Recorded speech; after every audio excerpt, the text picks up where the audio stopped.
cá, vamos falar com a doutora Daniele. Tudo bem, doutora? Seja muito bem-vinda, querida.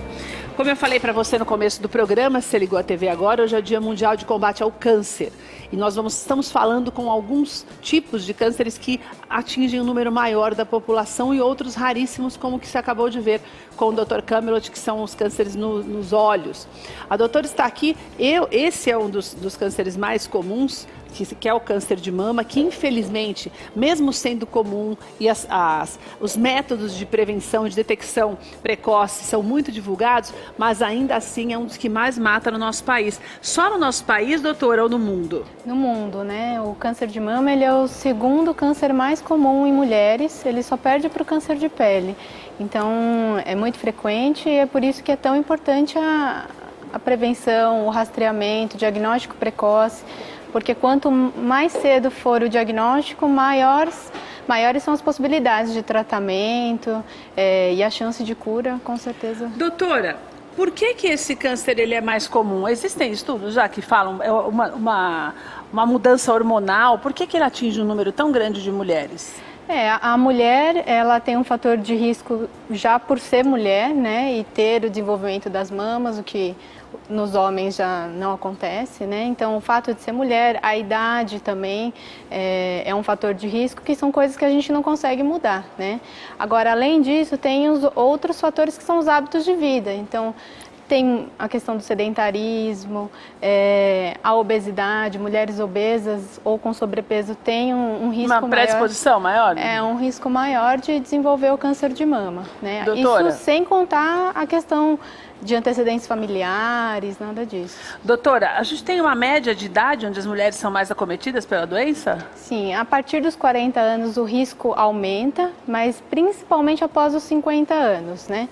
Então, por isso que a mamografia é o exame que é eleito para ser utilizado no rastreamento e ele é recomendado por algumas sociedades a partir dos 40 anos e pelo Ministério da Saúde, pelo INCA, aí começa a partir dos 50 anos, porque realmente é quando a doença aumenta muito a frequência. Agora, doutora, tem alguma coisa a ver com a menopausa? Com uma redução de produção de hormônios, essas coisas? Na verdade, ele fica mais comum na pós-menopausa, depois que a mulher para de menstruar, né? Mas além disso, tem mulheres que fazem terapia de reposição hormonal. A terapia de reposição hormonal, a gente sabe que até 5 anos não aumenta o risco, mas acima disso, já tem muitos estudos que mostram que aumenta o risco. Então, também tem que ser muito bem acompanhado, exato, né, doutora? É o tempo certo. Eu te perguntei isso justamente porque houve uma época, nos anos 90, que a maioria todo mundo falava que tinha que fazer a reposição hormonal, exatamente, né? Você não precisava nem fazer o exame, que as pessoas, os médicos mesmo, falavam da necessidade da reposição. Acabou se desmistificando isso e é importante dizer que tem mulheres que realmente não precisam dessa reposição, sim, doutora? Pode acontecer? Pode acontecer. O ginecologista é o médico que vai conseguir dizer melhor quem... Através de exames mesmo. Exames e os sintomas das próprias mulheres, né? As ondas de calor e tudo mais. Tem mulher que tem muito sintoma e a maneira de aliviar isso seria a terapia de reposição hormonal. Mas não são todas as mulheres que se sentem dessa forma. Então, tem que selecionar. Então, qual é a mulher certa para fazer a reposição hormonal e no tempo adequado. Mesmo que faça, não tem problema desde que seja no tempo adequado. Ou seja, se eu não sinto nada, para que fazer, né, doutora? Talvez mais ou não seja menos necessário, isso, né? Exatamente. Tem umas imagens que a doutora separou pra gente, que eu quero te pedir já para você prestar atenção conosco. E eu acho muito importante que nós continuemos falando mesmo do câncer. Aí é a mamografia, né, doutor? Isso. Que também tem gente que tem um preconceito com esse negócio da mamografia, porque dói demais, né, doutora? Tem gente que sente muito incômodo durante o exame, mas hoje já tem técnicas, né, de manusear e não machucar tanto, digamos assim, não doer tanto o exame.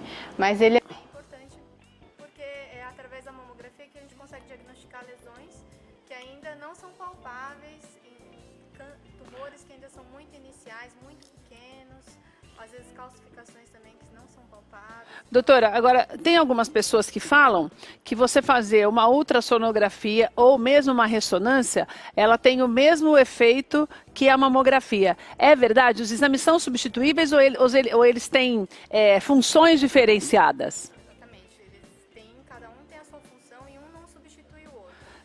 Só um minutinho, doutora, vamos arrumar o microfone da doutora que deu uma falha, e você que está na tua casa não deve ter prestado atenção, porque é o melhor, prestou atenção, mas não ouviu.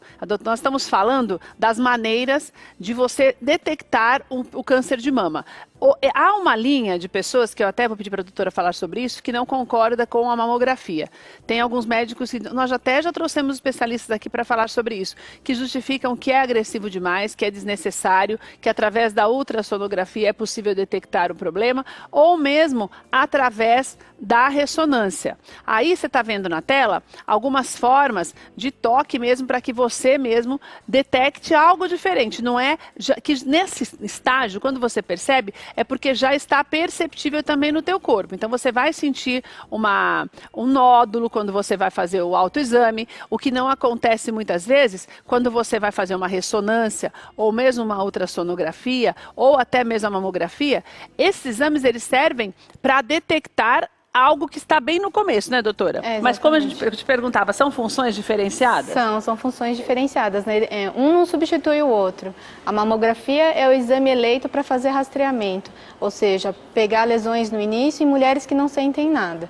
O ultrassom ele pode complementar a mamografia a depender do achado, e a ressonância tem indicações muito específicas, ela é bem mais, tem indicações mais ainda precisas do que o ultrassom, que ainda se faz digamos assim... Superficialmente? Às vezes os médicos pedem muito, como se fosse um complemento até do exame físico, mas geralmente a gente avalia as lesões que são palpáveis, é um método um pouco mais barato também para guiar biópsias, né? Então, por isso que o ultrassom ele serve como complemento, mas ele não substitui a mamografia. E agora a ressonância pode até substituir, mas é mais caro ainda, né, doutora? Essa que é a verdade, né? Tem um custo a acessibilidade é menor, né? Exatamente. Agora, doutora, tem pessoas que têm calcificação. Isso. Que daí o médico tem todos os números aí, né, quando faz isso. As pessoas que têm algum problema como esse, isso pode se transformar num câncer ou não tem nada a ver uma coisa com a outra? Depende do tipo da calcificação, a característica dela, a quantidade, a distribuição, o tamanho de cada calcificação, depende, né, da avaliação na mamografia. A depender do tipo de microcalcificação, elas podem ser suspeitas para câncer, e aí só a biópsia que vai dizer, né, se é ou não e se aquilo poderia se transformar num câncer. Doutora, o que é essa foto? Na verdade é um tumor na mama, e aí ele... Esse aí, vamos dizer assim, já é grande. Seria um tumor maior, provavelmente palpável. Provavelmente a mulher já conseguiria palpar. Tá. E, na verdade, mostra que o tumor, ele drena para os linfonodos da axila, né? Que são essas ínguas que a gente chama. E a cirurgia para o câncer de mama, geralmente a gente aborda tanto a mama como a axila. A gente faz uma pesquisa se existem alguns linfonodos que estão comprometidos ou não pela doença.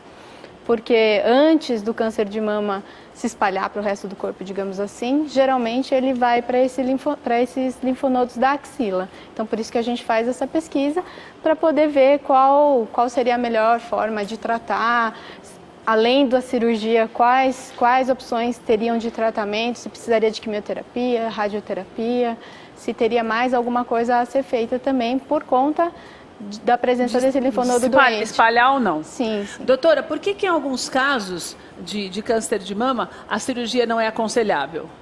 Que o médico fala, olha, primeiro você vai fazer a quimioterapia, depois isso, aquilo, e não opta logo pelo... Porque a gente, como leigo, fala, não, você tem que tirar porque você está cortando mal pela raiz. E por que muitas vezes não é assim? Existem alguns casos em que a gente prefere começar pela quimioterapia, porque a quimioterapia já está indicada em algumas situações. Tá. Dependendo do tamanho do tumor, da agressividade dele, se ele responde a hormônios ou não responde a hormônios.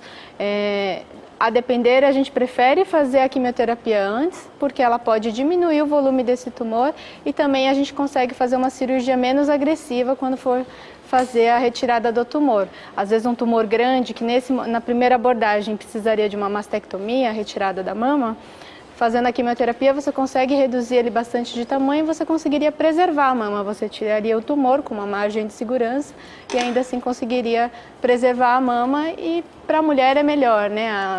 A questão da autoestima também, né, doutora? Exatamente. Doutora, se eu tenho um problema desse numa mama e tenho que retirar, eu tenho que tirar outra mama já como forma de prevenção? Não. Não necessariamente. Essas coisas que muitas pessoas fazem não tem nada a ver. Tem as indicações corretas.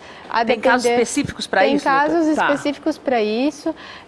A investigação genética tem mulheres, especificamente um grupo de mulheres que às vezes vão precisar de testes genéticos para a gente ver se houve alguma mutação, se é algo que vai trazer risco para ela. Ela tem um risco aumentado de ter outro câncer de mama, às vezes na mesma mama ou na outra mama. Então, aí nessas situações a gente poderia considerar retirar outra mama, mas não é a prática para a maioria das mulheres. E também não é, acho importante a gente esclarecer, porque isso veio muito à tona quando a Angelina Jolie fez um procedimento como esse, mas ela tinha todo um histórico familiar gravíssimo e uma possibilidade, exames muito modernos que detectavam uma possibilidade, uma porcentagem muito alta do câncer nela, né, doutora? Ela não que tinha câncer, na verdade, né? Não tinha câncer nenhum e ela fez a retirada das mamas por conta desse risco alto que ela tinha, por conta do antecedente familiar de gerações e gerações que já vinham apresentando câncer de mama e ovário. Que daí já é uma outra situação, que não é a situação que está dentro do normal. Não. Tem uma foto que a doutora separou, que eu quero tentar entendê-la melhor e quero que você compartilhe com a gente também. Pode pôr na tela para mim? O que é isso, doutora? Seria a biópsia, né, da mama, a tal biópsia. Quando a gente tem uma agulha, doutora? É uma agulha grossa. A gente chama de core biopsy, né, mas é um nome em inglês para uma biópsia por agulha grossa, guiada pelo ultrassom, nesse caso. Esse é o exame que é utilizado para a gente ter a análise do tumor, para ver se ele é um nódulo benigno, se é um nódulo maligno. É esse procedimento que vai nos dizer se a mulher tem câncer ou não frente a um nódulo suspeito, né? Doutora, antigamente tinha que fazer corte para tirar, para fazer essa biópsia, agora você já faz tudo pela... Dá para fazer por uma agulha um pouquinho mais grossa, a paciente faz de maneira ambulatorial, então ela vai no lugar do exame, faz o ultrassom, encontra o nódulo, uma anestesia na pele, introduz essa agulha um pouquinho mais grossa, faz alguns disparos e depois vai embora. Doutora, essa foto, ela é, vamos dizer assim, a parte da frente daquela outra que você mostrava os linfonodos na lateral, na axila. Exatamente. E ali é o tumor, aquela parte amarelada acima do bico do seio seria um tumor, é isso? Seria um tumor, um câncer de mama, digamos. E aqueles laterais, do lado deles, não é nada? Não, são só as glândulas da mama normais mesmo. A pessoa pode confundir, doutora, as glândulas mamárias com tumor? Pode confundir, porque principalmente no período pré-menstrual é a época em que a mulher está com a mama mais engurgitada, ou seja, mais inchada, digamos assim. E nesse momento, às vezes, dá a impressão de que tem algum nódulo, alguma coisa assim. É motivo de muita consulta, aliás, porque elas acham que palparam alguma coisa diferente. Você examina, já não acha isso, pode ser que seja só uma glândula de mama mesmo que está um pouquinho mais inchada da época do ciclo dela. Doutor, o que é essa foto? Aí é a imagem de uma mamografia em que uma mulher tem prótese de mama, que também é uma coisa que as mulheres têm muita dúvida, se mulheres com prótese de mama conseguem fazer a mamografia, se pode ou não fazer, e pode fazer.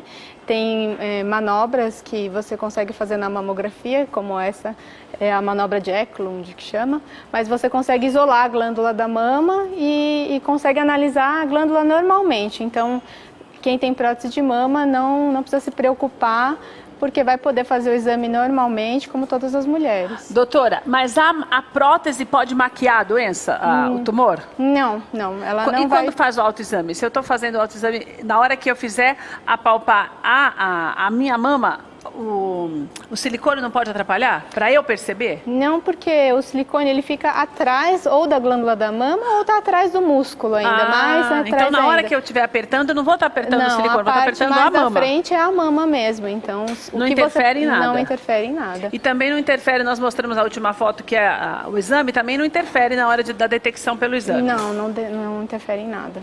Agora, doutora, hoje com o índice cada vez maior também de mulheres mais jovens tendo a doença e bem mais velhas também por conta da expectativa maior de vida, é recomendável que esses exames sejam feitos um pouquinho antes para as pessoas que têm condição financeira, que têm essa tranquilidade na hora, o convênio que cobre esse tipo de exame, é melhor que se faça a partir dos 30 anos ou ainda é uma neurose muito grande, doutora, desnecessária? Acho que ainda é desnecessário. A partir dos 40 anos, acho que já pode ser feito, porque realmente há um aumento de risco a partir dos 40. A partir dos 30 ainda seria um excesso, né? Na verdade, só ser examinada pelo seu médico. Ou se tiver um caso da mãe, por exemplo. Se tiver um caso na família, tudo também merece uma atenção especial, mas talvez não necessariamente precise da mamografia. Passar numa consulta, ser examinada, conversar. Além disso, é importante, a gente tinha também uma imagem do autoexame, mais para o conhecimento do corpo. Você sentiu alguma coisa de diferente porque você percebe que você conhece seu corpo. Então, o autoexame, na verdade, ajuda nesse sentido, né? A mulher conhecer o seu próprio corpo e, ao detectar alguma coisa de diferente, aí já procurar. Um médico.